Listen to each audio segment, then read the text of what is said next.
Warning: you might find the content herein disturbing, but the truth must be revealed. Welcome, concerned viewers, to today's important, informative, and urgent program, COVID-19 and Meat Processing Plants, Deadly for Humans and Animals. What exactly is a meat processing plant? They are fenced-off, massive multi-story windowless buildings in which as many as 10 million animals a year are killed, dismembered, cut into saleable pieces of meat or ground into hamburger mince, meat meal, or meat pastes, and then packaged for distribution. They were formerly called slaughterhouses or abattoirs, but have since been renamed meat processing plants, perhaps in an effort to make them less repulsive to the public's ears and eyes. But we should have no doubt at all, these factories are horrific and torturous to both the animals and the humans who work there. Slaughterhouse workers have the highest rates of sickness, injury, turnover, and suicide of all the industries in first world countries. Beyond that, the waste products they release are massively destructive to the environment, wild fauna, waterways, and oceans. They are a macabre theater for destruction, and this morbid show needs to be stopped as quickly as possible. During this current coronavirus pandemic, the slaughterhouse horror story is being magnified as numerous meat processing plants have become hotspots for human transmission of the COVID-19 virus. COVID-19 outbreaks in slaughterhouses in the USA have been particularly widespread. At the Tyson Meat Packing Plant in Storm Lake, Iowa, USA, 591 of the company's 2,300 employees tested positive, and 75% of those infected showed no outer symptoms. As a result, the virus spread rampantly throughout the plant and surrounding suburbs, with 1 out of every 12 citizens in Storm Lake becoming infected with the virus. Similarly, at the Smithfield Farms meat processing plant in Sioux Falls, South Dakota, 644 of its 3,700 employees tested positive for the virus, quickly transferring from the workplace to the surrounding community. It is estimated that more than half of the cases of COVID-19 in the entire state of South Dakota could be traced back to this plant as the origin. From Mississippi to Washington, Texas to Nebraska, one state after another reported outbreaks of the COVID-19 virus at the sites of their meat processing plants. By the end of April 2020, the Centers for Disease Control (CDC) reported that there were 115 meat or poultry processing facilities in the USA reporting COVID-19 cases. And as of June 23, 2020, a total of 27,800 slaughterhouse workers in the USA had tested positive for COVID-19, and 99 had died from the virus. Meanwhile, across the border in Canada, similar outbreaks were experienced. At a Cargill beef processing plant in Alberta, Canada, 949 of its 2,000 employees were infected, and 2 people died. According to Canadian health authorities, the outbreak at the Cargill slaughterhouse was the largest single facility COVID-19 infection in the country. Neither have they been spared across the ocean in Europe.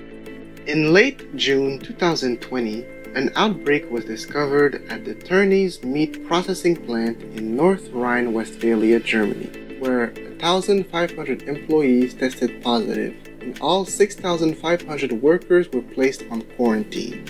To date, compared to other industries, there have also been significantly higher levels of outbreaks at slaughterhouses in many other countries, including Brazil, Australia, Ireland, Spain, France, and the United Kingdom.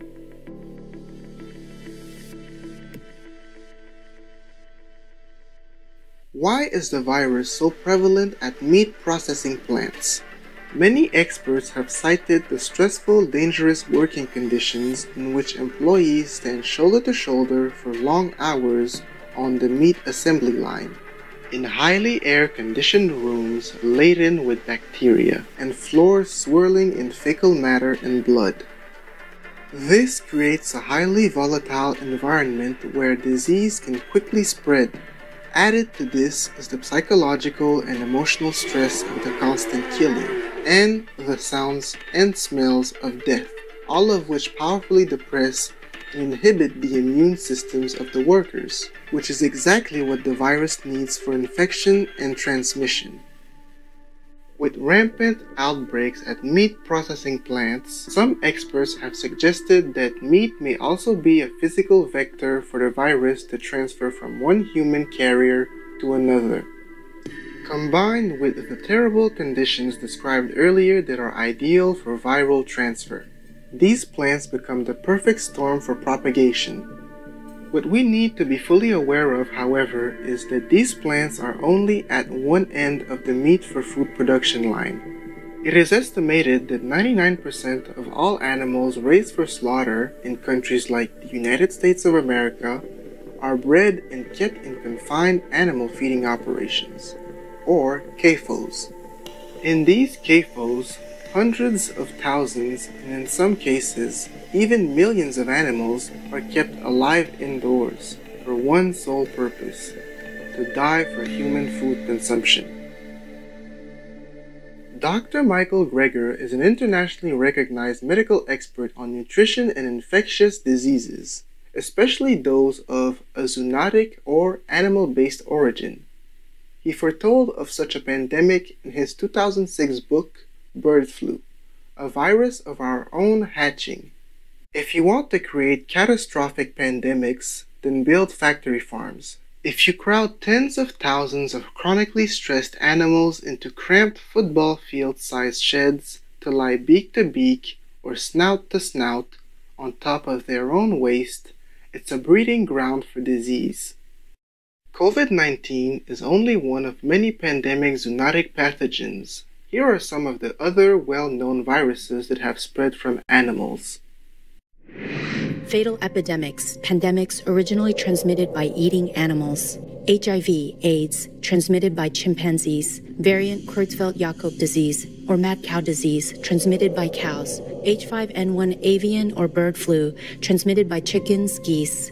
SARS, severe acute respiratory syndrome, transmitted by civets. H1N1 swine flu or pig's disease, transmitted by pigs. MERS, Middle East respiratory syndrome, transmitted by camels. Ebola, transmitted by bats. COVID-19, transmitted from bats to pangolins.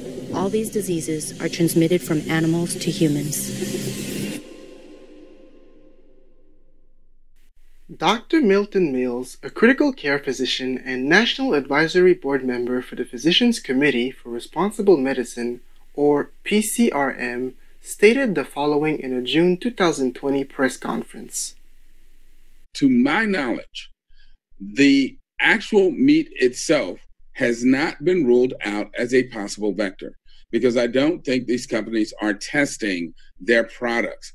And given the high rate of positivity amongst the workers in these plants, it is at least theoretically possible that the meat itself is being contaminated, and then that is coming back to affect the workers themselves. But beyond that, there's a risk that this could be also transmitted to the public at large. Whether the meat itself was a medium of transfer, or the workers spread it through their meat products, equipment, and bacterial-rich working conditions, remains to be discovered. One thing is for certain: these situations must stop, and stop quickly. By heaven's grace and the noble sacrifice of many dedicated medical staff around the world, the fatality rate of the current SARS-CoV-19 virus has been kept below 1%, even though it has high transmissibility. However, a quote by UK Daily Mail Online in their article on July 4, 2020 reads, "Chillingly, Dr. Greger believes the next pandemic linked to factory farming could have a 50% fatality rate, killing millions. He hopes COVID-19 is just the dry run we needed, with a fire drill to wake us up out of our complacency to reform the food system. In a book trailer for Dr. Greger's new release book, How to Survive a Pandemic, he states, "With pandemics, it's always a matter of when, not if, and a universal outbreak with more than just a few percent mortality wouldn't just threaten financial markets, but civilization itself as we know it." Many organizations are calling for the permanent closure of meat processing plants and an urgent and complete shift to a plant-based lifestyle. The European Commission, in its Farm to Fork strategy, stated, "Moving to a more plant-based diet with less red and processed meat and with more fruits and vegetables will reduce not only risks of life-threatening diseases, but also the environmental impact of the food system." The Physicians Committee for Responsible Medicine, or PCRM, representing 12,000 healthcare professionals in the USA, suggests even more strict measures, and recently filed a complaint with the Iowa Department of Public Health demanding that local slaughterhouses be shut down and replaced with plant protein factories. Likewise, People for the Ethical Treatment of Animals, or PETA, UK Director Ms. Elisa Allen stated, "No one needs meat. That's why PETA is calling for these facilities to be shut down immediately, for everyone's protection. Factory farms kill over 70 billion animals a year, and it's coming back to bite us. We must take action to end our reliance on unsustainable animal agriculture and prevent future pandemics. It's time to end factory farming and go vegan."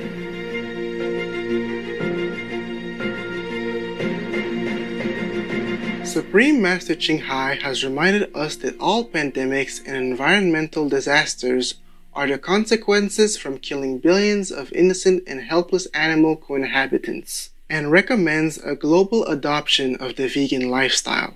Meat industry is responsible for all of this. So we have to stop the root cause of all this trouble, not by vaccine, but by virtue, by heavenly quality, which is inherent inside of us anyhow. We just take it out and use it. We are human, children of God. We don't go and harass a little chicken. We don't hook the fish and make him screaming in the air. We don't crowd the pigs and make them sick and suffering and then blame them for the sickness. We don't take a little shrimp and fry him alive and, oh, this is terrible. This is not a human behavior. We should not behave this way. And if we do, we cannot blame anything that happened to us, which is terrible. All we do is just turn around and live like a human, like a child of God. A child of God is all angelic, all loving, all kind, all protecting to the weak and the small. Child of God doesn't go around killing, murdering other defenseless creatures. Doesn't go around destroying the planet and the world just for the sake of having a piece of meat, which can be replaced. Our deepest gratitude to Supreme Master Ching Hai for expounding on how to stop future pandemics. We pray that all people soon adopt a noble, compassionate vegan lifestyle.